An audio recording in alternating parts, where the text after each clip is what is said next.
Você já foi desafiado a procurar por algo que não existe? Hoje, eu quero propor um desafio bíblico que faria o líder da sua igreja suar frio no altar. Pegue a sua Bíblia agora. Pode ser aquela versão antiga, de capa de couro desgastada pelo tempo, que você lê todas as manhãs.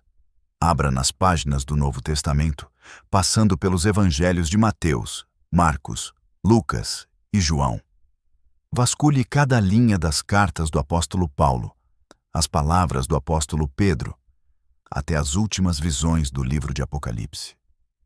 Eu desafio você a encontrar um único versículo, absolutamente um, onde Jesus Cristo, o dono da igreja, exige que um seguidor entregue 10% do seu salário, da sua aposentadoria ou da sua renda a uma instituição terrena. Você pode procurar a madrugada inteira, minha irmã. Você pode virar as páginas até o sol nascer, meu irmão. Você nunca vai encontrar. E sabe por que esse versículo não está lá? Porque essa cobrança obrigatória simplesmente não faz parte da nova aliança. A ideia de que Jesus estabeleceu uma taxa fixa de 10% sobre o seu suor, usando o medo de amaldiçoar a sua casa, é a maior e mais lucrativa ilusão já pregada nos nossos dias. A religião moderna tem um pavor absoluto de que você descubra esse segredo. Eles ergueram um império milionário fundamentado em uma regra financeira que Cristo jamais impôs à sua igreja. Eles ressuscitaram a lei de Moisés e a trouxeram para o tempo da graça apenas na parte que enche o gasofilácio. Mas hoje, no canal A Última Vigília, a verdade vai quebrar essa corrente. Nós vamos fazer um raio-x bíblico profundo. Descubra agora o que Jesus realmente ensinou sobre o seu dinheiro. Preste muita atenção. Para entendermos a gravidade dessa manipulação que acontece todos os domingos, nós precisamos voltar para o lugar onde o seu pastor mais gosta de ir quando o momento de arrecadação se aproxima: o Velho Testamento. Eles adoram abrir no livro de Malaquias, ler a parte sobre roubar a Deus com a voz embargada e fazer você se sentir o pior dos pecadores se não entregar o seu envelope. Mas eles escondem de você o contexto histórico, geográfico e, principalmente, a natureza dessa lei. Quando Deus instituiu o dízimo para a nação de Israel, a regra era cristalina, e você pode conferir isso com os seus próprios olhos em Levítico, capítulo 27, versículo 30. A palavra declara: também todas as dízimas da terra, tanto das sementes da terra como dos frutos das árvores, são do Senhor. E logo em seguida, no versículo 32, o texto acrescenta que o dízimo seria de todo o gado e rebanho. Preste muita atenção neste detalhe que vai mudar a sua visão para sempre. O dízimo bíblico original nunca, em momento algum, foi dinheiro. O dízimo era comida. Eram sementes, grãos, azeite, ovelhas e bezerros. Era um sistema de sustento agrícola destinado exclusivamente para alimentar a tribo dos levitas, os sacerdotes que serviam no templo e que, por ordem divina, não haviam recebido terras como herança em Israel. E mais do que isso, o dízimo servia para encher os celeiros e alimentar os órfãos, as viúvas e os estrangeiros necessitados. Aí o líder religioso moderno tenta enganar você dizendo: ah, mas eles entregavam comida porque não existia dinheiro naquela época. Mentira. O dinheiro existia, circulava e era muito usado. Abraão comprou terras com peças de prata séculos antes da lei. José foi vendido por moedas. Havia comércio intenso, havia carpinteiros, pedreiros, ferreiros e pescadores que recebiam seus pagamentos em moedas. Mas sabe o que é revelador? Deus nunca cobrou 10% do salário do carpinteiro. Ele nunca cobrou 10% do lucro do construtor de tendas. A exigência do dízimo era estritamente agrícola e pecuária, voltada para os donos de terras. Você consegue perceber a fraude teológica que criaram contra você? O líder religioso moderno pegou uma lei judaica, que era destinada exclusivamente a fazendeiros para sustentar levitas e viúvas com comida, e a transformou em um imposto financeiro universal e obrigatório. Eles pegaram uma lei sobre trigo e a aplicaram de forma implacável sobre a sua aposentadoria suada, sobre o seu salário mínimo e até sobre o 13º. Eles transformaram o altar do Senhor em um balcão de agência bancária, aceitando Pix e cartão de crédito, exigindo uma taxa financeira que a própria lei de Moisés jamais exigiu dos trabalhadores urbanos. É um Frankenstein teológico, montado pedaço por pedaço, para garantir o luxo de uma liderança que ignora as escrituras que diz pregar. Muitos líderes religiosos, quando são encurralados pela verdade incontestável de que o dízimo original era apenas alimento e nunca dinheiro, tentam usar uma última carta na manga. Em desespero para não perder a arrecadação, eles correm para o Novo Testamento, abrem o Evangelho e gritam do púlpito: mas Jesus falou do dízimo, Jesus mandou dar o dízimo. Eles fazem isso para causar pânico na sua consciência e fazer você duvidar do que acabou de aprender. Mas, como estamos fazendo um documentário investigativo com a Bíblia Sagrada aberta, eu convido você a ler o texto exato com os seus próprios olhos, sem a lente da manipulação institucional que cega a igreja moderna. Durante todo o seu glorioso ministério terreno, Jesus Cristo curou leprosos, abriu os olhos dos cegos, multiplicou pães e peixes para milhares de pessoas famintas e ressuscitou mortos. Você consegue imaginar o quanto ele poderia ter lucrado se cobrasse apenas 10% da renda de cada pessoa que ele curou?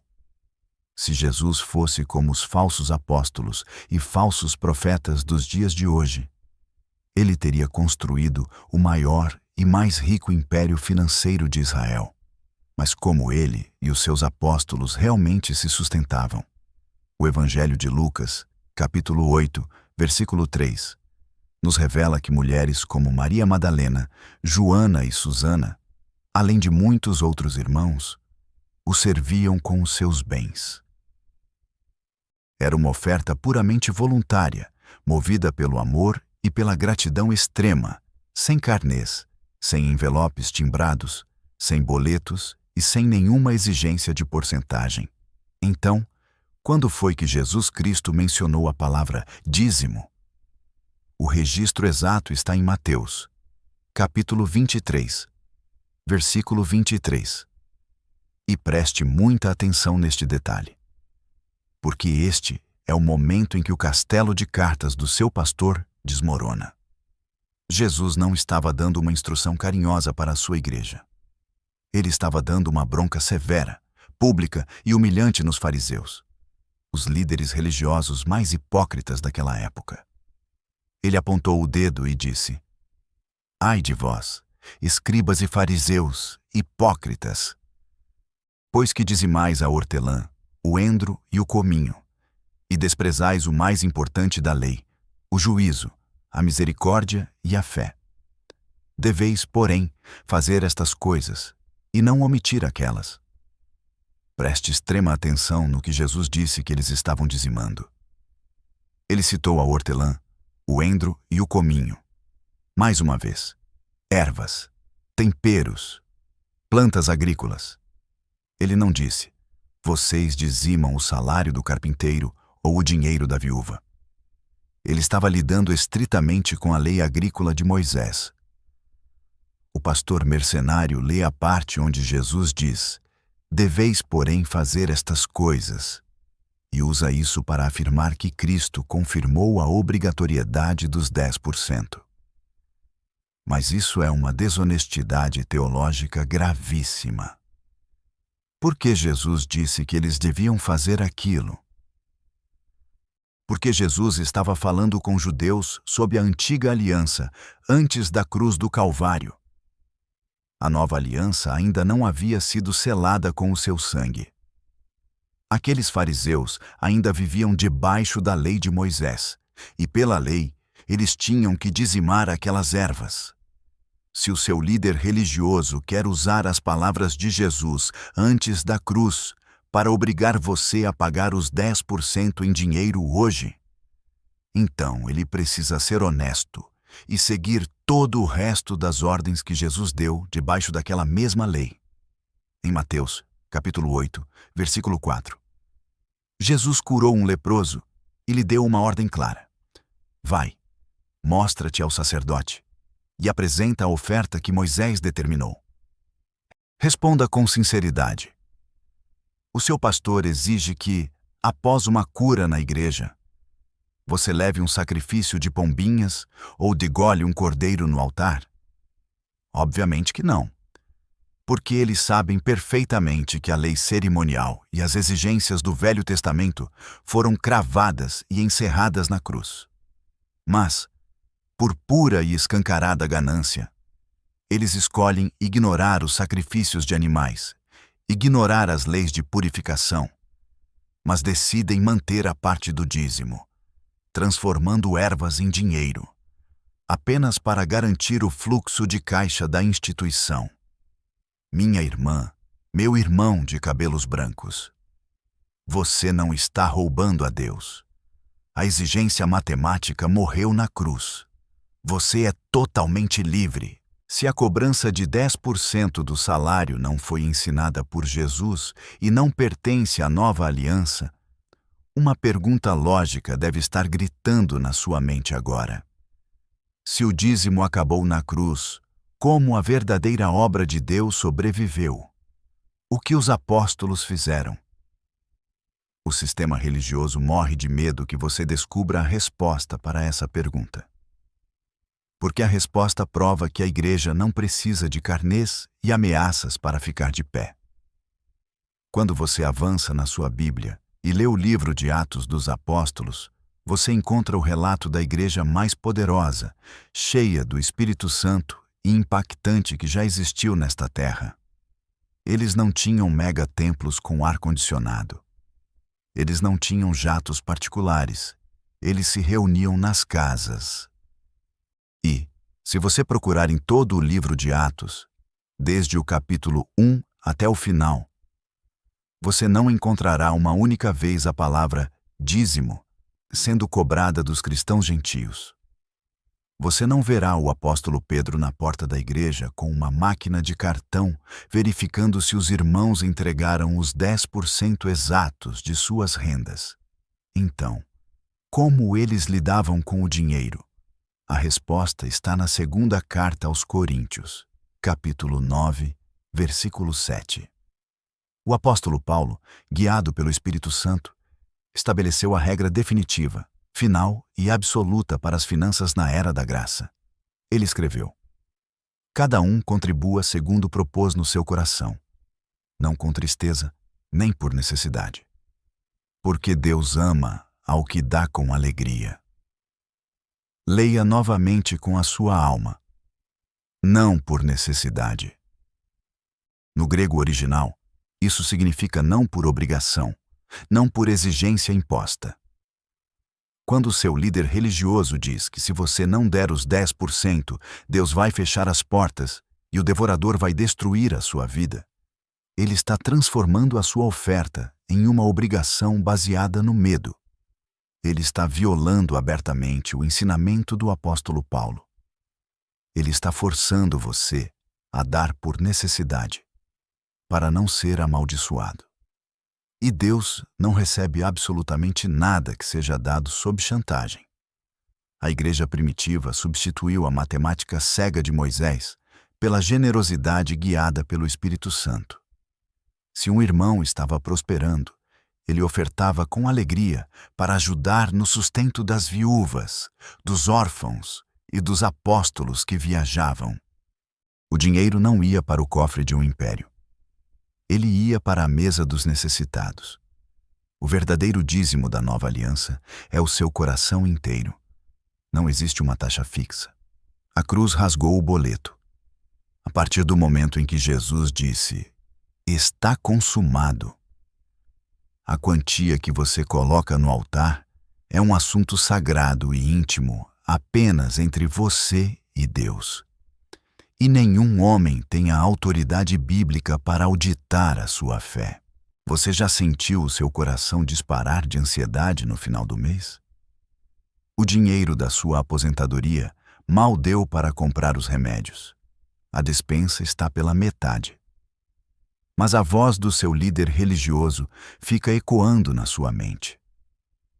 Se você não entregar os 10% no domingo, o devorador vai entrar na sua casa.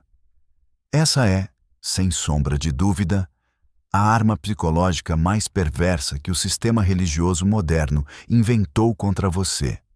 Eles sequestraram o livro do profeta Malaquias, capítulo 3, e transformaram uma repreensão do Velho Testamento em um verdadeiro terrorismo financeiro contra a Igreja de Cristo.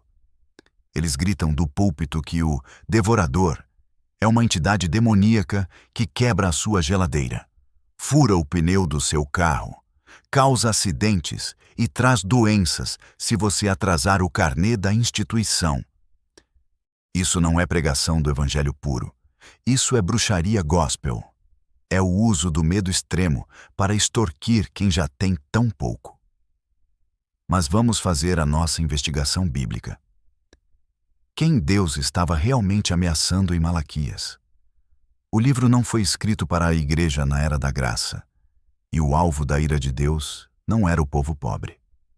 No capítulo 2, versículo 1, o Senhor deixa claríssimo: "Agora, ó sacerdotes, este mandamento é para vós." A liderança religiosa daquela época estava roubando as ofertas. Eles ficavam com o melhor para si e deixavam as viúvas passando fome.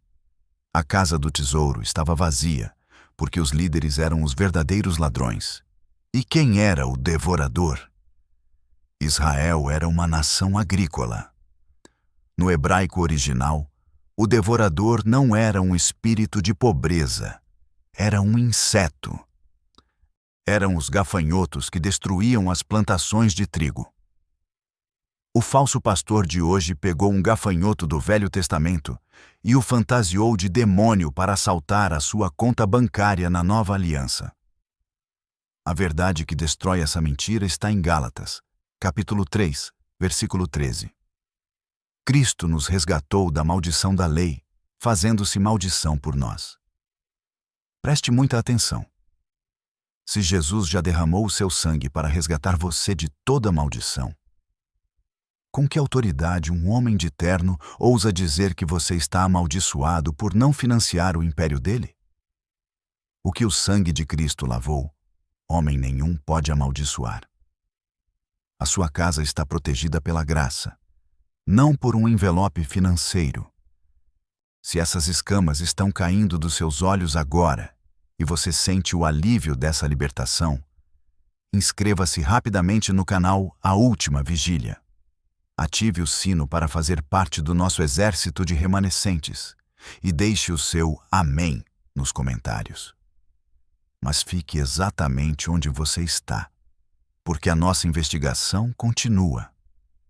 No próximo capítulo, eu vou te mostrar para onde Jesus mandou o seu dinheiro ir. E eu garanto, não foi para o bolso de nenhum pastor.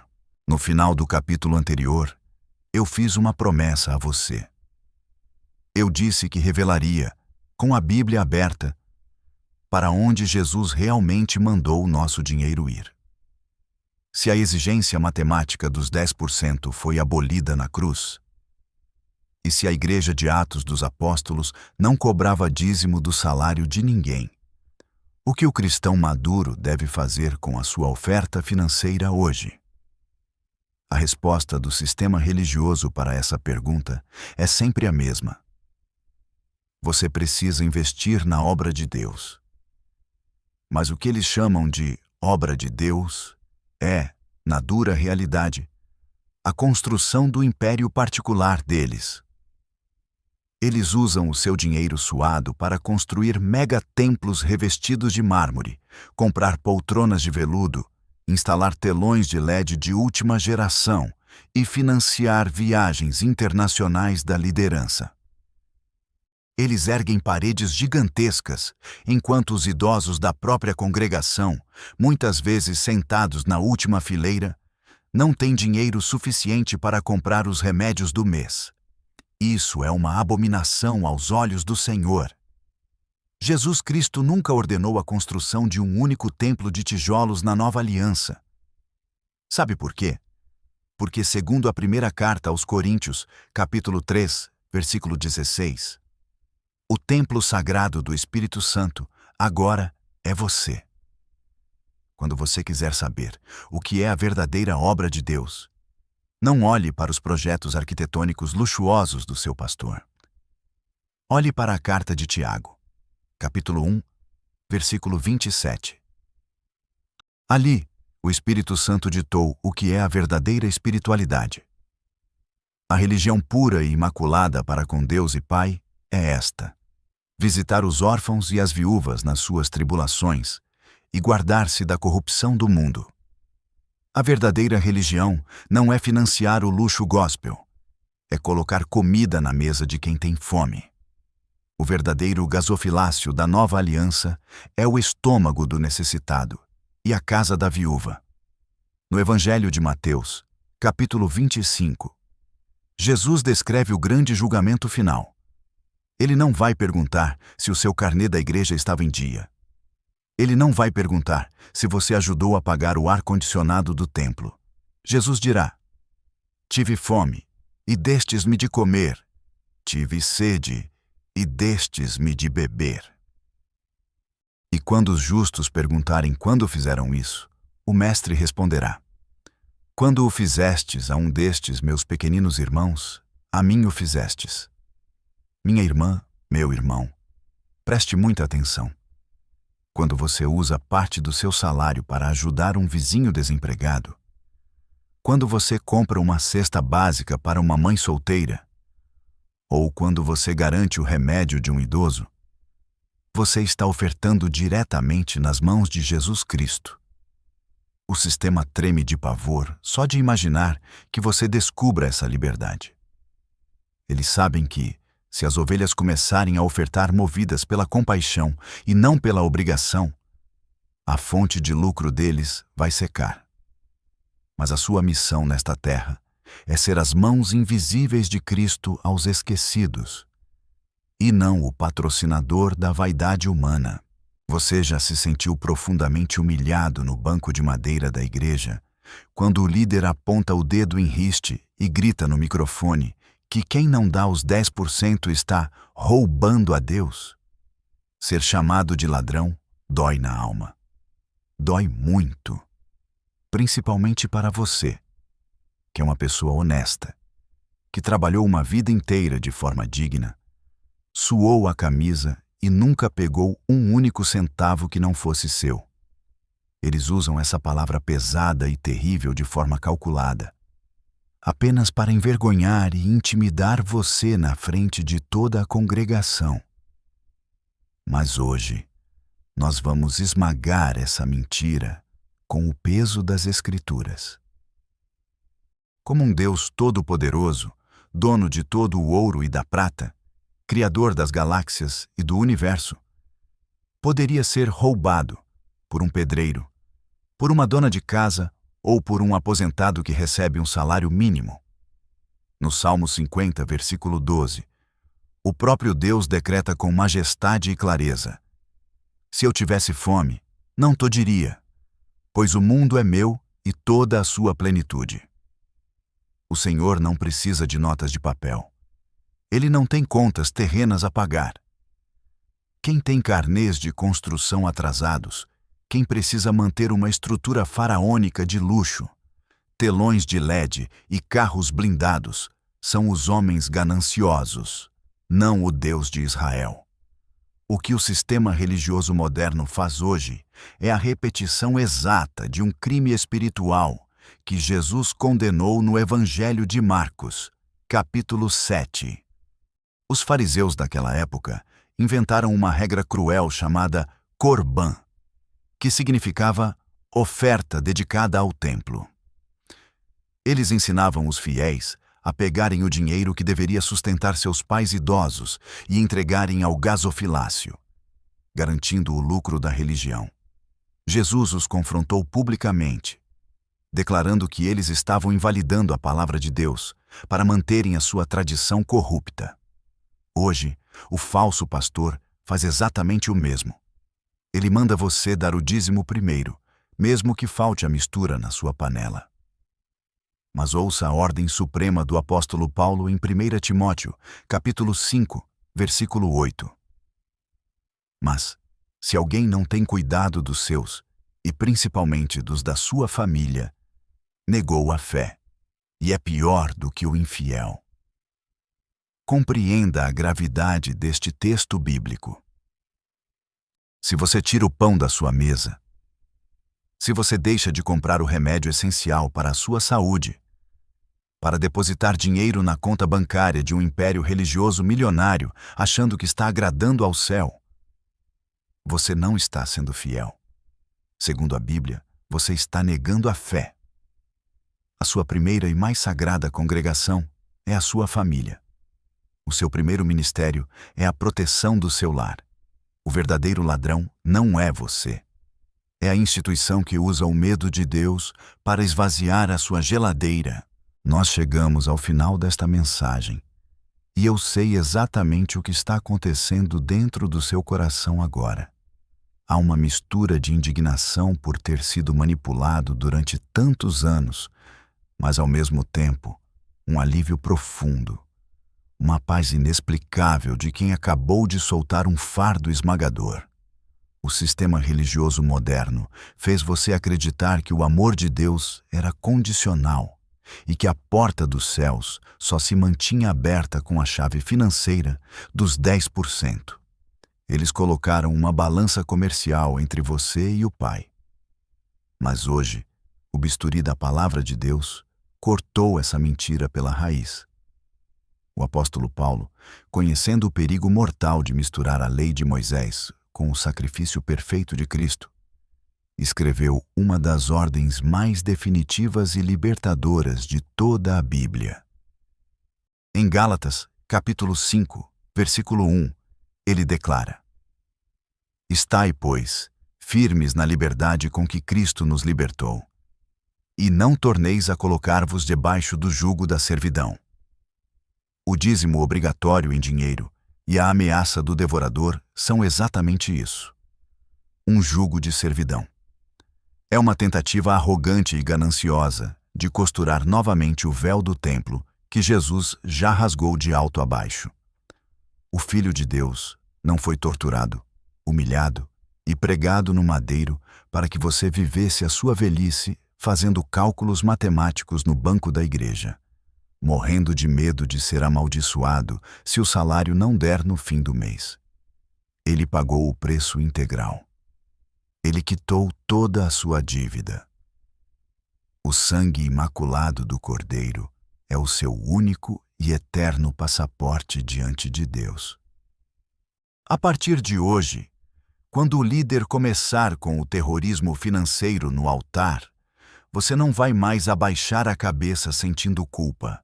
Você vai olhar para aquele palco com a mente iluminada. Se você tiver condições e o Espírito Santo tocar no seu coração para ajudar o pobre, a viúva ou o missionário verdadeiro, oferte com profunda alegria. Mas nunca mais, absolutamente nunca mais, entregue o seu sustento por medo, por chantagem ou por obrigação institucional. Você é livre. A cruz do Calvário rasgou o boleto da religião. Minha irmã, meu irmão de cabelos brancos, o sistema, sem dúvida, vai odiar essa mensagem. Mas você sabe que nunca esteve tão alinhado com o Evangelho de Cristo. Você não está mais sozinho nessa caminhada. Nós somos um exército silencioso de remanescentes que estão acordando em todo o país. Inscreva-se agora mesmo no canal A Última Vigília e ative o sino de notificações para receber o nosso alimento espiritual diário. Vá aos comentários agora e escreva a frase: "A cruz rasgou a minha dívida", para selar a sua liberdade espiritual. Compartilhe este vídeo no grupo da sua família e liberte outras ovelhas desse cativeiro. A vigília continua e a graça do Senhor basta.